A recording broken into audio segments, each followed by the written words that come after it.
Trae Young and the Atlanta Hawks are in a difficult situation.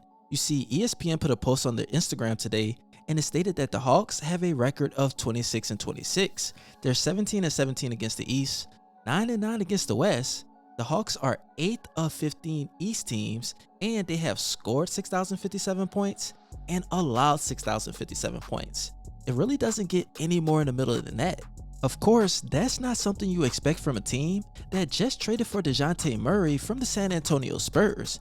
Him, alongside Trae Young, was actually supposed to lift this team to one of the top teams in the Eastern Conference.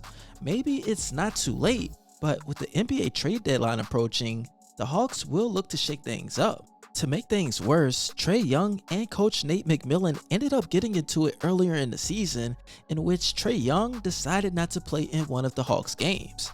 Later, there were rumors that Nate McMillan had considered resigning after the Trae Young drama.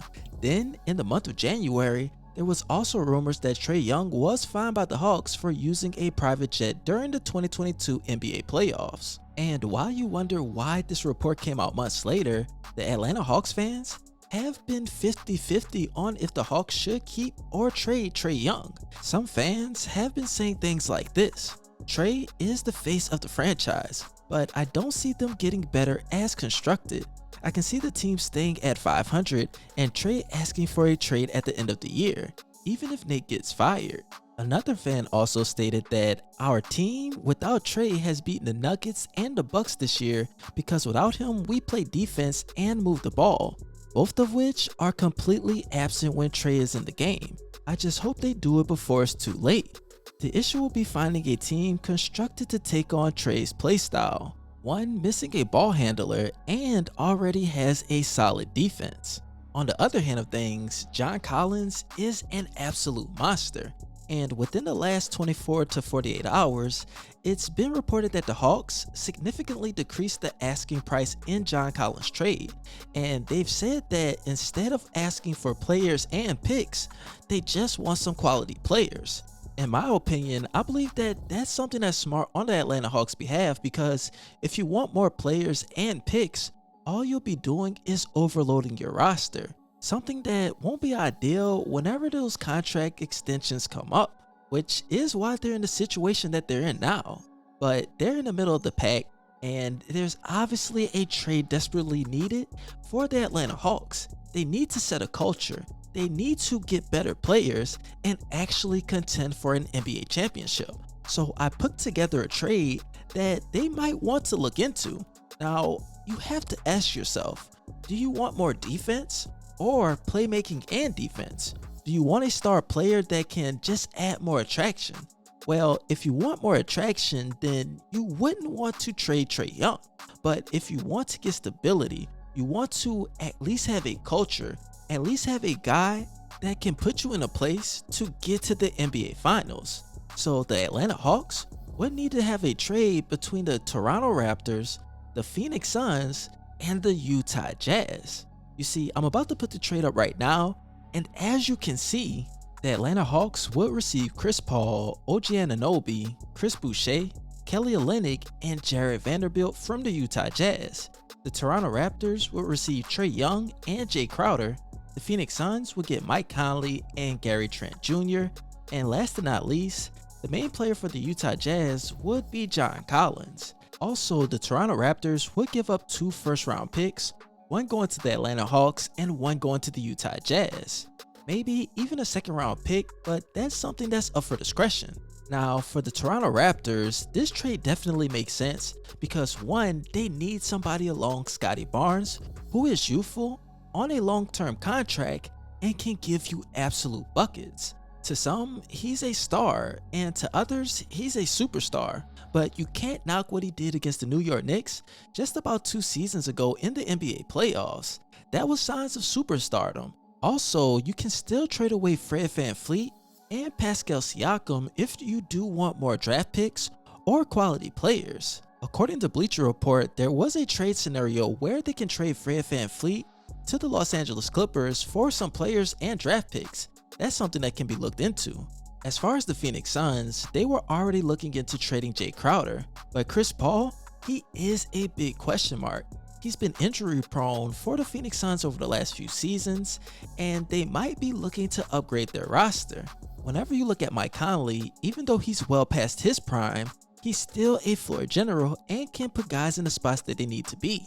And as far as Gary Trent Jr., he has a player option, but I think that the Phoenix Suns should give him an extension and see if he pans out or be able to trade him the next season. The Utah Jazz, they finally get their guy in John Collins, who is a high flyer, terrifying on the defensive end, and would be pretty interesting to see him alongside Lauri Markkanen. But let's talk about the Atlanta Hawks.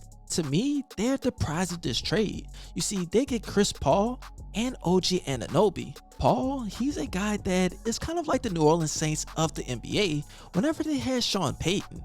He's a guy that can keep your team afloat. He can get you a winning record even on a bad team. So if you surround him around young talent, then he will be able to get these guys in position, because he is a great leader, to probably get you to the Eastern Conference Finals or the NBA Finals. OG, he is terrifying on the defensive end. He might be one of the best two-way players in the NBA right now. I wouldn't necessarily say that he's an underrated guy, because a team already offered 3 first-round picks for OG. But he's somebody that I would say is a big difference maker. And if you have him on your team, surrounded by DJ, Chris Paul, and still Clint Capella, who does have some experience with Paul whenever they got to the Western Conference Finals, then this team would be dangerous. While Chris Boucher and Jared Vanderbilt are 2 guys that can help you on the defense and offensive end, Kelly Olynyk is a guy that has also strived over the last few seasons. He's a guy that can get you buckets, rebounds, and he's also been to the NBA Finals with the Miami Heat in the last few years. But you guys tell me what you think in the comment section. Do you think that the Atlanta Hawks should trade Trae Young and John Collins, or should they just trade one or the other? Also, do you think that this is a good trade scenario? I also have 2 more questions, but first, make sure you follow me on both of my Instagram pages and my Twitch channels. I'll be posting either today or tomorrow, and it's something that you don't want to miss. Now, the questions that I have for today is 1, do you think that the Atlanta Hawks, with this team still intact, can make it to the NBA playoffs, and how far would they get? In my opinion, I believe that they can still make the playoffs. However, maybe it's a second round exit if they end up getting a good matchup. There's so many top heavy teams in the Eastern Conference. There's the Bucks, 76ers, Boston Celtics, Miami Heat, and even the Brooklyn Nets. So I think that if they do get to the second round, it'll be something pretty interesting to see.